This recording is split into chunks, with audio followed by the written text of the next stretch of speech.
ओम नमः शिवाय। दोस्तों, आपका हमारे चैनल में स्वागत है। आज मैं आपको भगवान शिव के सबसे ताकतवर शाबर मंत्र के बारे में बताने वाला हूँ। ये मंत्र इतना ज्यादा दिव्य है कि अगर आपने शिवरात्रि के दिन मात्र 1 घंटे भी इसका जाप कर लिया तो आप इसकी शक्ति का स्वयं अनुभव करेंगे। बहुत सारे नए साधक ऐसे हैं जिन्होंने आज तक इस शाबर मंत्र का शिवरात्रि के दिन केवल 1 घंटे जाप किया है और उन्हें उसी दिन भगवान शिव के दर्शन भी प्राप्त हुए हैं।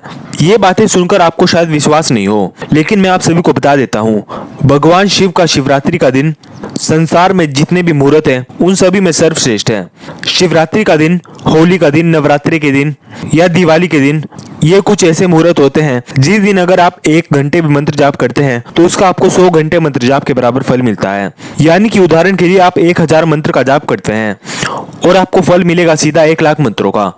यह है भगवान शिव की ताकत जो मैं आज आपको शाबर मंत्र बता रहा हूँ। अगर आप शिवरात्रि के दिन इस शाबर मंत्र का 2-3 घंटे जाप कर लेते हैं और आपको उस दिन भगवान शिव की शक्ति का अनुभव ना हो तो आप मुझे स्वयं व्हाट्सएप पर मैसेज करके बताएं। ऐसा हो ही नहीं सकता कि आपको भगवान शिव के दर्शन ना हो। आप शिवरात्रि के दिन चाहे कौन सी मर्जी साधना करें, आपको उसका कई हजार गुना ज्यादा अधिक फल देखने के लिए मिलेगा। जो मैं आज आपको भगवान शिव का शाबर मंत्र बता रहा हूँ, पहले भी बहुत से साधकों ने इसका जाप कर लिया है और हर एक व्यक्ति को इस साधना से दिव्य अलौकिक अनुभव ही हुए हैं। आपके मन में जो भी इच्छा है, यानी कि आपका जो भी काम है, उसे आप संकल्प ले और फिर शिवरात्रि के दिन इस मंत्र का 1 घंटा जाप कर दें। ऐसा हो ही नहीं सकता कि आपका वो काम पूरा ना हो। मैं आपको उदाहरण के लिए बताता हूँ। बहुत से लोग ऐसे हैं जो अप्सरा साधना में सिद्धि प्राप्त करना चाहते हैं, या बहुत से लोग ऐसे हैं जो किन्नरी या फिर यक्षिणी साधना में सिद्धि प्राप्त करना चाहते हैं। कई ऐसे साधक भी हैं जिन्हें साधना करते हुए 1-2 महीने हो जाते हैं, लेकिन उन्हें ज्यादा अनुभवों की प्राप्ति नहीं होती है। अब अगर आप चाहते हैं कि आपको वो सिद्धि प्राप्त हो जाए तो आप शिवरात्रि के दिन हाथ में जल लेकर अपना नाम, अपने पिताजी का नाम और जिस स्थान पर आप रहते हैं उस स्थान का नाम लेकर संकल्प में अपनी मनोवांछित सिद्धि को कह दें। आप कह दें कि मैं इस सिद्धि की प्राप्ति के लिए भगवान शिव आपका मंत्र जाप कर रहा हूँ, आप मुझे इस साधना में सिद्धि प्रदान करें। और फिर भगवान शिव के इस शाबर मंत्र का 1 घंटा मंत्र जाप करें। तब देखें आपको क्या अनुभव होता है। मैं कहता हूँ ये मंत्र इतना ज्यादा बलवान है कि आप जो भी अपने मन में इच्छा रखते हैं, उदाहरण के लिए आपकी इच्छा है कि मुझे नौकरी की प्राप्ति हो जाए, या आपकी इच्छा है कि काश मेरा व्यापार ज्यादा बढ़ जाए, या आपकी इच्छा है कि मेरा परिवार सुख संपन्न हो जाए, या आपकी इच्छा है कि मेरे शत्रुओं का नाश हो जाए, आपके मन की चाहे जो मर्जी इच्छा हो वो शाबर मंत्र के जाप से पूरी होती ही होती है। यहाँ तक कि अगर आप शिवरात्रि के दिन इस मंत्र का 5 घंटे जाप कर लेते हैं और उसके बाद केवल 11 दिन तक रोज 1-1 घंटे इसका जाप करते हैं तो आपको शिव जी के गणों की भी प्राप्ति होती है। सोच कर देखिए, संसार में सर्वश्रेष्ठ भगवान शिव, माँ दुर्गा जी, हनुमान जी, बटुक भैरव जी, जितनी भी ये बड़ी बड़ी शक्तियां हैं, इनके गणों की अगर आपको एक बार प्राप्ति हो गई तो आपके लिए कोई भी सिद्धि प्रत्यक्ष करना मजाक का विषय है। इन शक्तियों के आगे बड़ी बड़ी शक्तियां भी नहीं टिकती है। जहाँ पर ढीठ से ढीठ भूत, प्रेत, मसान, बेताल, जिन, कितनी ही गंदी से गंदी शक्ति हो, जहाँ पर ये शक्तियां चली जाती है तो इन शक्तियों के सामने बड़ी से बड़ी शक्तियां भी नहीं टिकती है। इसीलिए शिवरात्रि के दिन भगवान शिव के इस मंत्र का कम से कम 1 घंटा तो मंत्र जाप जरूर करें। और आपको इस मंत्र की 11 दिन की साधना कैसे करनी है ये भी मैं आपको इसी वीडियो में बता देता हूँ।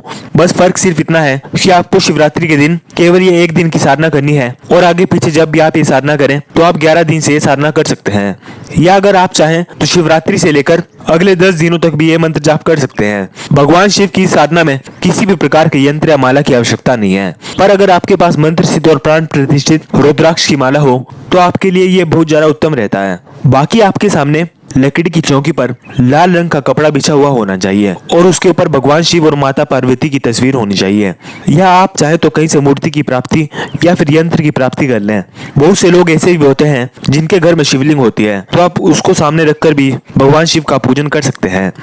शिवरात्रि के दिन तो आप ये साधना किसी भी समय कर सकते हैं। मैं आपको कहता हूँ आप दिन में जितने भी ज्यादा से ज्यादा घंटे इस मंत्र का जाप कर लेंगे, आपका तपोबल इतना ज्यादा बढ़ जाएगा कि आपको हर एक साधना में सिद्धि प्राप्त होगी।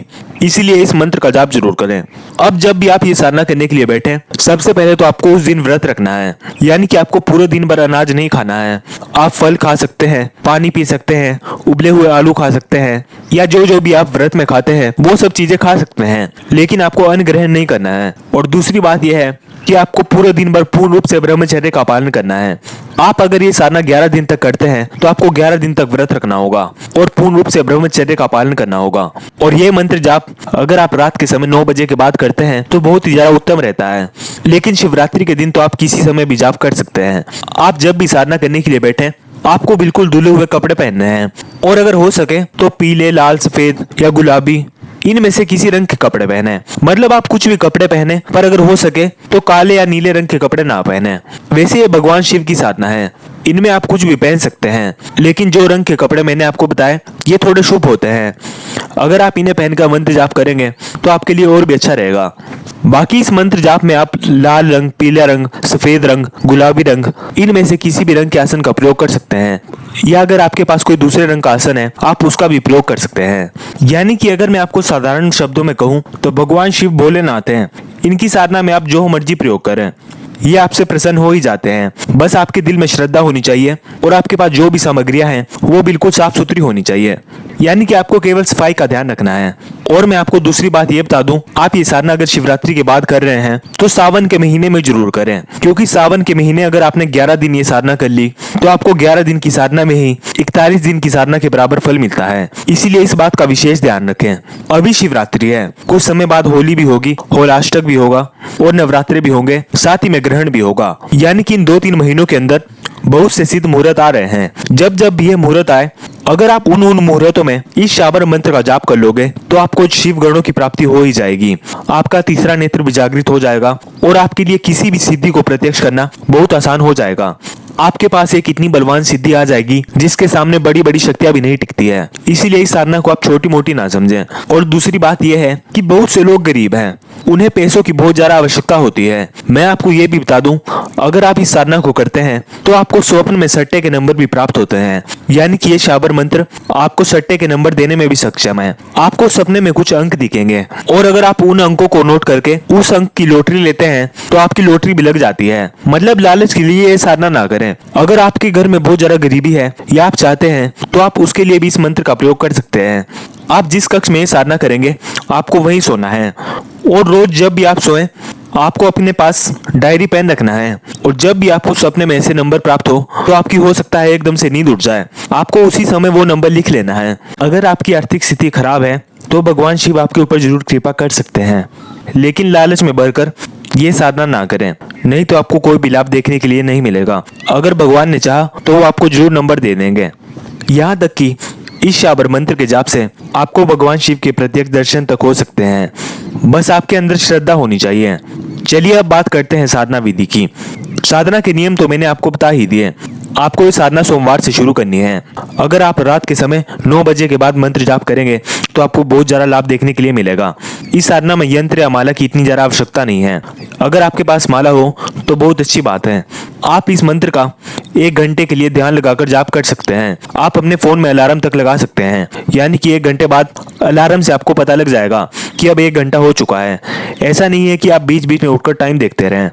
आप जितनी देर ध्यान करेंगे आपको पूर्ण रूप से ध्यान करना है। साधना के समय ब्रह्मचर्य का पालन करें और जिस दिन साधना करें उस दिन व्रत रखें। अगर 11 दिन साधना करें तो 11 दिन व्रत रखें और आपको रोज हाथ में जल लेकर संकल्प में अपना नाम, अपने पिताजी का नाम और जिस स्थान पर आप रहते हैं और आप किस कार्य के लिए इस मंत्र का प्रयोग कर रहे हैं वो भी कहना है। इससे आप देखेंगे कि 11 दिन के अंदर ही आपका काम होना शुरू हो जाएगा। और अगर आप केवल भगवान शिव की कृपा प्राप्ति चाहते हैं तो आपको संकल्प में यह कह देना है कि हे प्रभु, मैं आपकी कृपा प्राप्ति करना चाहता हूँ। जिसे भगवान की कृपा प्राप्ति हो गई उसकी समस्याएं तो अपने आप ही हल हो जाती है। ये मैंने आपको कुछ साधारण से नियम बता दिए। बाकी आप भगवान शिव को भोग में 2 लौंग और 2 पताशे या फिर 2 लौंग और 2 मिठाई या फिर लड्डू, मतलब आपके पास जो भी हो आप अपने सामर्थ्य अनुसार दे सकते हैं। और जब भी 11 दिन समाप्त हो जाए आप अगर हवन कर सकें तो ये तो बहुत ही अच्छा रहेगा। आप एक बात का ध्यान रखें कि 11 दिन आपको साधना कक्ष में ही सोना है, लेकिन आपको आपकी साधना में किस तरह के अनुभव आए हैं ये आपको आपके मार्गदर्शक के अलावा किसी को भी नहीं बताने हैं। फिर चाहे वो आपका दोस्त हो, भाई हो, माँ हो या कोई मर्जी हो, नहीं तो आपको अनुभव आने बंद हो जाएंगे। शिवरात्रि के दिन अगर आप इस मंत्र का 2 घंटे जाप कर लें तो आपको बहुत चमत्कारी लाभ देखने के लिए मिलेंगे। आपको जब अनुभव होंगे आप अगले दिन स्वयं मुझे व्हाट्सएप पर मैसेज करके बता सकते हैं। और अगर आपको अनुभव ना भी हो तब भी आप मुझे मैसेज पर बता सकते हैं। लेकिन ऐसा हो ही नहीं सकता कि आपको उस दिन ये साधना करने के बाद कोई भी अनुभव ना हो। बस फर्क इतना है कि आपको वो अनुभव पहचानना आना चाहिए। आपको भगवान शिव के सपने में दर्शन हो सकते हैं, साक्षात रूप में दर्शन हो सकते हैं या शिवलिंग के रूप में दर्शन हो सकते हैं या किसी भी चीज का आपको अनुभव हो सकता है। आपका काम भी बन सकता है। आपको जो मर्जी हो, कृपा करके अपनी साधना का अनुभव जरूर बताएं ताकि लोग जब उन्हें सुने तब उन्हें भगवान शिव के इस मंत्र के चमत्कारों का पता लगे। ये मैंने आपको नियम भी बता दिए और आपको साधना किस प्रकार से करनी है और इसके क्या क्या लाभ देखने के लिए मिलेंगे वो भी मैंने आपको बता दिए। आप जब भी साधना करने के लिए बैठें तो आपके सामने घी का दीपक जला हुआ होना चाहिए और हमेशा आपको सबसे पहले भगवान गणेश जी का पूजन करना है। आप गणेश भगवान जी को फल फूल कुछ मर्जी चढ़ा सकते हैं, उन्हें धूप दीप दिखा सकते हैं या उन्हें तिलक भी लगा सकते हैं। जिस तरह से भी आप गणेश भगवान का पूजन करना चाहें आप कर सकते हैं। और आप जब ये साधना करने बैठे तो आपको सबसे पहले ओम श्री गणेशाय नमः इस मंत्र का कम से कम एक माला जाप या फिर 108 बार तो जाप करना ही है। जब आप गणेश भगवान जी का जाप कर लें तब आपको आपके गुरु मंत्र का जाप करना है। आपके जो भी गुरु हैं आपको उस मंत्र का जाप करना है और आपको गुरुदेव का पूजन करना है। अगर आपका कोई भी गुरु नहीं है और आपने भगवान शिव को ही गुरु माना है तो इस मंत्र जाप से पहले कम से कम 108 बार ओम नमः शिवाय मंत्र का जाप जरूर करें, यानी कि आप एक माला मंत्र जाप कर सकते हैं। जब आप इतना सब कुछ कर लें तो इस साधना में वैसे तो किसी प्रकार के रक्षा घेरे लगाने की जरूरत नहीं है, क्योंकि इससे आपको किसी प्रकार का नुकसान हो ही नहीं सकता। लेकिन फिर भी अगर आप चाहें तो भैरव जी का रक्षा मंत्र पढ़कर अपनी छाती पर फूंक मार लें, इससे आपकी हर प्रकार से रक्षा होगी। ये मंत्र आपको 5 बार पढ़ना है और अपनी छाती पर फूंक मार देनी है। मंत्र मैं आपको पढ़कर भी सुना देता हूँ। ओम रक्षो रक्ष महावीर काला गोरा भैरू बलवान करे वज्र सीधे रक्षा करे एडी से चोटी चोटी से एडी वज्र सीधे निर्धार जरे टम टम टम। ये भैरव जी का मंत्र है और भैरव जी तो भगवान शिव के ही रूप हैं, यानी कि आप भगवान शिव की साधना में भगवान शिव के ही रक्षा मंत्र का प्रयोग कर रहे हैं। आप यह समझ कर चल सकते हैं और इनकी साधना में कौन सी ही शक्ति आपका बुरा कर सकती है, क्योंकि भूत प्रेत तो स्वयं इनके ही गण हैं, तो वो अपनी स्वामी की साधना में आपका क्या ही बुरा करेंगे। यह करके वह संकट मोल नहीं ले सकते हैं, इसीलिए आप बिना डरे बेधड़क की साधना को कर सकते हैं। और अगर आप माला जाप कर रहे हैं तब भी आप फोन में अलार्म लगा सकते हैं। इस मंत्र की जार जाप करने की जरूरत तो है ही नहीं। आप 1 घंटे का अलार्म लगा सकते हैं, 2 घंटे का, या अगर आप शिवरात्रि के दिन सुबह शाम 2-2 घंटे बैठ सकते हैं तो उससे उत्तम तो कोई बात ही नहीं है। आपको इतनी ज्यादा कृपा प्राप्ति होगी कि आप सोच भी नहीं सकते। इससे कुछ समय बाद होली भी आएगी, नवरात्रि भी आएंगे, होलाष्टक भी आएगा, ग्रहण भी आएगा और ये सारी चीजें केवल 2 महीने के अंदर अंदर हैं। जब जब भी ऐसा मुहूर्त आएगा अगर आप उस दिन इस मंत्र का जाप करेंगे तो आपको शिव गणों की प्राप्ति होगी ही होगी। आपको जो भी सिद्धि चाहिए वो आपको मिलेगी ही मिलेगी और आपका त्रिनेत्र जागरण भी हो जाएगा। वह आपके पास वो शक्ति आ जाएगी कि आप किसी भी व्यक्ति के बारे में जो भी उसका प्रश्न हो उसके बारे में बता पाएंगे। यह है भगवान शिव के इस चमत्कारी मंत्र की शक्ति। साथ ही साथ में अगर आप गरीब हैं और भगवान की अगर आपके ऊपर कृपा हुई तो वो आपको लॉटरी का नंबर भी बता सकते हैं। इसीलिए इस साधना को जरूर करें। इनमें ज्यादा कोई विधि विधान नहीं है और ना ही ज्यादा किसी सामग्री की आवश्यकता है। चलिए अब मैं आपको भगवान शिव के शावर मंत्र को पढ़कर सुना देता हूँ।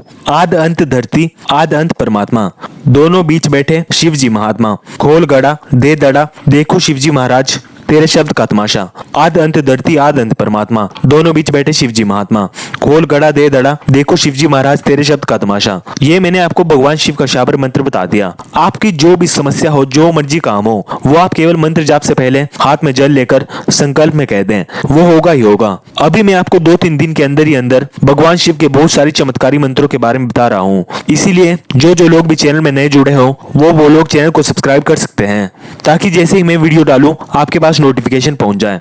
इस वीडियो के लिए इतना ही। अगर आपके दिमाग में कोई भी प्रश्न रह गया हो तो आप मुझे कमेंट में या व्हाट्सएप पर पूछ सकते हैं। अभी के लिए आप सभी मेरे साथ गए। ओम नमः शिवाय।